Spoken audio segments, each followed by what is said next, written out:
जुड़ जाए कड़ी कड़ी, तेरी प्रभु से जुड़ जाए। आ गुरु चरणों में आ जा, आ गुरु चरणों में आ जा, तेरे कर्मों की टूटे, कर्मों की टूटे, प्रभु से जुड़ जाए, प्रभु से जुड़ जाए। श्री आत्म फूल रतन गुरुवे नमः। श्री आत्म फूल रतन गुरुवे नमः। ओम रिंग सिंह श्री सद्गुरु नाथाय नमः। ओम रिंग सिंह श्री सद्गुरु नाथाय नमः। परम श्रद्धा परम आराध्या परम पूजनीय तपाचार्या परमात्म स्वरूपा गुरनी मैया के पावन पुनीत चरणार बिंदों में हृदय की अनंत अनंत आस्था के साथ अनंत अनंत वंदन समर्पित हूँ। गुरु दरबार में आई भव्य आत्माओं का हार्दिक हार्दिक भव्य अभिनंदन। आचार्य श्री मानतुंग की भक्ति का स्वरूप आप सुन रहे हैं। बाह्य दृष्टि से वो बेड़ियों में बंधे हुए हैं, परंतु अंतर्दृष्टि से वो प्रभु से जुड़े हुए हैं। उस बंधन को वो बंधन समझ ही नहीं रहे। बंधन को जिस दिन हमने बंधन समझ लें, आपने संसार में रहते घर में रहते उसको बंधन समझते हैं या नहीं समझते हैं? फिर छूटते क्यों नहीं? आ जाओ। हैं? ये गृहस्थी का बंधन आप बंधन समझते हैं तो फिर आ जाओ। यहां से कुछ लेकर के जाएंगे साथ में। अभी वो बंधन कह तो रहे हैं गृहस्थी बहुत दुखी है, बहुत गृहस्थी अच्छी नहीं है, परंतु फिर भी उसी में। महाराज जी छोटी बहू के तो बेटा हो गया, अब बड़ी के भी कृपा कर दो ना, है ना। ये छुट्टी है गृहस्थी। कह देते हैं हम मुक्ति के मार्ग में जाना चाहते हैं, मोक्ष सभी चाहते हैं ना। दो बेटे हैं, एक की गाड़ी है दूसरे के पास नहीं, तो क्या चाहते हैं? उसके भी पास हो जाए। तो ये मोक्ष जाने के लक्षण है ना। सब चाहते हैं मोक्ष जाना, परंतु ये मोक्ष जाने का असली लक्षण ये है। फिर तो संतोष आ जाना चाहिए। फिर तो बिल्कुल किसी दूसरे को पास चीज आ गई, जब तक मेरे पास नहीं आई तब तक चैन। तो ये मोक्ष जाने का लक्षण नहीं है, ये हमारी उस आत्मा का लक्षण नहीं है। थोड़ा सा उससे अलग हो जाओ। राहगीर जा रहा था, रास्ते में कचरे का ढेर आया, बहुत गंदा कचरा था, बदबू उठ रही थी। राहगीर ने निकला तो उसे बदबू आई, उसने पैंट में से रुमाल निकाला और नाक पे ढक लिया। उस कचरे के ढेर ने आवाज दी, अरे जाने वाले राही मेरी बात सुन के जा। क्या बात? तूने रुमाल क्यों ढका? और क्या मैं करता? तेरे पास से इतनी बदबू आ रही थी। कहती सोच जरा, वो कचरे के ढेर ने कहा तो सोच जरा, मैं तो मिठाई की दुकान पर गुलाब जामुन रसगुल्ले रसमलाई के रूप में सजी हुई थी। तू आया, मुझे खरीदा, लेटर बॉक्स में डाला और मुझे क्या बना दिया? मैं तो फलों वाली दुकान पे कश्मीर के सेबों के रूप में सजी हुई थी। तू आया, मुझे खाया और मेरे को क्या बनाया? कचरा बनाया। फिर मेरे से ही तो क्या है? नाक ढक रहा है। मैंने तेरी संगत की तो मैं क्या बन गया? ये कभी सोचा? ये कभी सोचा?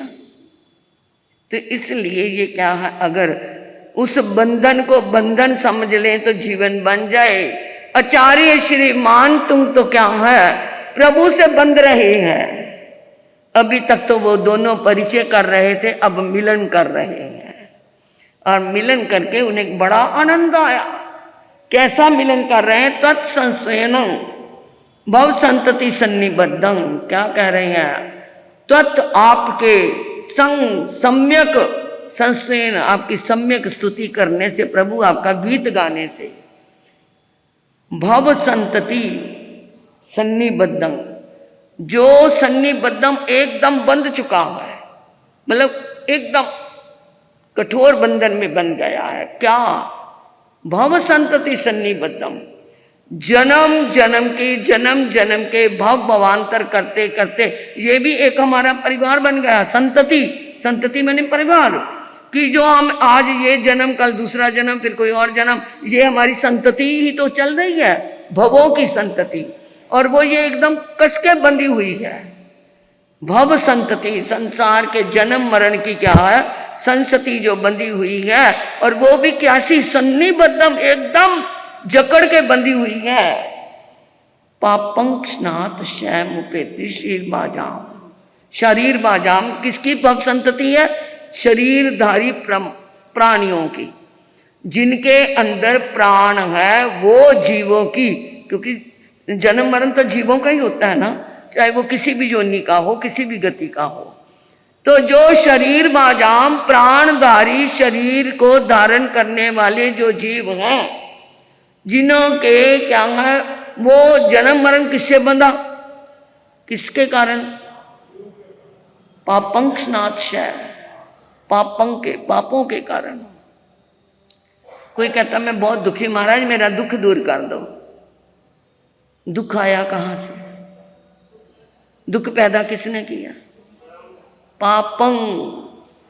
हम दुखों से दूर होना चाहते हैं, पापों से दूर होना नहीं चाहते। हमारी पाप की फैक्ट्री तो दिन रात, जिसमें क्या है, ये दुख का प्रोडक्शन निकलता जा रहा है। बाहर की फैक्ट्री प्रोडक्शन करती है, माल बनता जा रहा है। इसी तरह ही हमारी भी पाप की फैक्ट्री, मन वचन काया योग, तीनों के योगों से जो पाप की फैक्ट्री चल रही है, उससे दुख का उत्पादन माल बन रहा है। तो वो कहते हैं तो संसन, आपकी स्तुति करने से प्रभु शरीरधारी प्राणियों के जो भव के संतति, यानी जो जन्म मरण है, ये जो अच्छी तरह जकड़ के बंधा हुआ है, और वो किसके कारण? पापों के कारण है। तो प्रभु आपकी स्तुति करने से पापंक्ष्णात शय मुपेति, आपकी स्तुति करने से वो पाप क्या है, क्षण भर में, क्षण भर में क्षय को मुपैती प्राप्त हो जाते हैं। पापम, पापों को क्षणात, क्षण भर में, क्षय मैंने क्षय खत्म, मुपैती प्राप्त हो जाना, क्षय को प्राप्त हो जाते हैं शरीरधारी प्राणियों के जो जन्म मरण है। ये तो क्या है, कैसे? वो कहते क्षण में कैसे नष्ट हो गए? इतना माल इकट्ठा कर लिया हमने, जो क्या उत्पादन हुआ हमारी पाप की फैक्ट्री का, वो कैसे खत्म होगा? तो उसके लिए उन्होंने कहा आक्रांत लोक मलि नील मशेष माशु सूर्यांशु भिन्न शार्वर मंदकारम, कि रात्रि का अंधकार, शार्वर मंदकारम यानी रात्रि का अंधकार चारों तरफ फैल जाता है। सूर्य छिप गया और अंधकार चारों तरफ छा गया। और वो उसमें भी मशेष माश, कैसा अंधकार है? मलिन अनिल, जैसे भंवरा काला होता है, काले भंवरे की तरह काला अंधकार चारों पास से फैल गया है। और नीलम, नीलम का रंग क्या होता है? नीला और गहरे काले रंग या नीले, गहरे नीले रंग को काले जैसी उपमा देते हैं। तो ये क्या है? भंवरे और नीलम जैसा गहन अंधकार, मशेष माशु, कहीं पर भी कोई गुंजाइश नहीं कि जहां पर अंधकार ना हो। ऐसा आक्रांत लोक में ये चारों तरफ अंधकार फैल गया है, शार्वर मंदकारम, रात्रि का अंधकार। परंतु सूर्यांशु भिन्नमेव, सूर्य के एक किरण निकलते ही, सूर्य अंशु, सूर्य की किरण निकलते ही भिन्न में वो अंधकार क्या हो जाता है? उसके लिए 1 घंटा चाहिए, 1 घंटा चाहिए, 2 घंटे चाहिए, वो तो ज्यों ही हो गया। इसी तरह ही प्रभु आपकी स्तुति जो करते हैं, वहां पर उनके जन्म के जन्म मरण की जो भव संतति चल रही है, वो पापों के कारण चल रही है। वो पाप क्षण भर में ही क्या हो जाते हैं? खत्म हो जाते हैं। जैसे सूरज की एक किरण से ही सारा अंधकार समाप्त हो जाता है। कहीं आपको समझ ना आए तो मेरे को बता देना, मैं और प्रयास कर लूँगी। वैसे अपनी तरफ से तो गुरु जी ने जो दिया है उसको आपके सामने ही प्रस्तुत कर देती हूँ। ये तो मेरी प्रेजेंटेशन है, मेरा कुछ नहीं है, जो कुछ है अपने बड़ों का दिया हुआ है। उन्होंने मुझे ये दिया और मैंने आपको आगे परोस दिया, मेरा कुछ नहीं है। इधर हमारे तब जब का क्रम जो चल रहा है, ये मेरे भाई चले जाते हैं, पर्ची डालते नहीं, कहते फिर बाद में कौन सी हम